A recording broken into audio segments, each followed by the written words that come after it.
Hello and welcome back to my channel. My name is Bailey Kramer and I'm an investor, entrepreneur, and Airbnb co-host. I currently co-host 30 Airbnb properties, 2 of which I own, and I also own 2 long-term rentals. In today's video, I'm going to be explaining exactly what it means to be an Airbnb co-host, all the roles and responsibilities, and answer commonly asked questions I get about being an Airbnb co-host. In simple terms, an Airbnb co-host is somebody who manages the day-to-day operations of an Airbnb for a homeowner who simply just doesn't have the time, energy, or passion to manage their property, but they know that they want the money that Airbnb generates. When you co-host someone else's Airbnb, they're 100% hands-off and it's passive income for them, but you're 100% on and it's an active income for you. As a co-host, you're responsible for answering guest messages, communicating with the vendors like your cleaners, changing the nightly pricing, and of course, marketing the property on sites like Airbnb and Vrbo.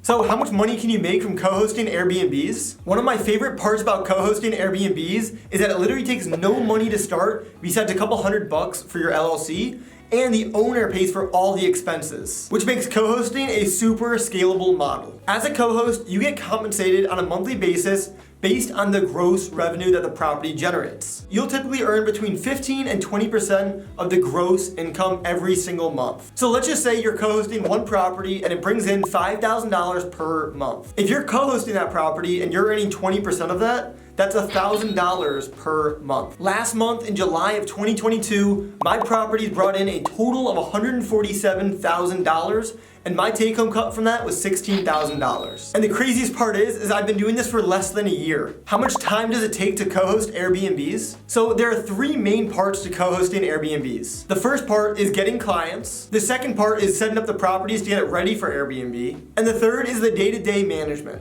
And if you want to see a video of strategies to actually getting co-hosting clients, be sure you subscribe to the channel, that way you can see the video when it comes out. Starting with the first pillar of getting clients, the more time and energy you can put in on the front end, the faster you'll get your first, second, third, and fourth clients. But if you can spend 5 hours per week just prospecting for clients, you'll be in good shape. The second pillar is setting up the Airbnb properties, and depending on the owners you work with, it may or may not already be furnished. Furnishing a house takes between 2 and 6 weeks on average, and you as the co-host, you can help coordinate the delivery of the furniture and get paid for it as well. The third pillar is the day-to-day management, and on average, it takes about an hour and a half per property per week. This is awesome because an hour and a half is not a lot of time. But the downside is that you don't get a pick when that hour and a half happens, because that's typically when a guest needs something from you. But if you're the type to always have your phone on you, it shouldn't be a problem to start. Just like any business starting up, you're gonna be a one-man band and it's gonna take a lot of work and sacrifice from you on the front end. But once you get to $8,000 to $10,000 per month in cash flow,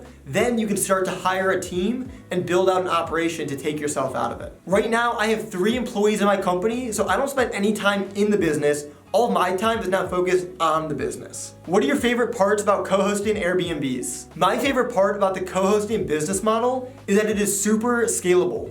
Just to start it up, it only costs a couple $100 for an LLC, and besides that, all the expenses for the properties are paid for by the owners. So you don't have any ongoing expenses, and you can operate this business from literally anywhere in the world. My Airbnbs are in 5 different states: Florida, North Carolina, Indiana, Illinois, and Wisconsin. Is co-hosting only for Airbnbs? As a co-host, you should not only be on Airbnb. Airbnb is just the go-to word to describing short-term rentals, but my properties are on platforms including Airbnb, Vrbo, Booking.com, and even a site called Furnished Finder.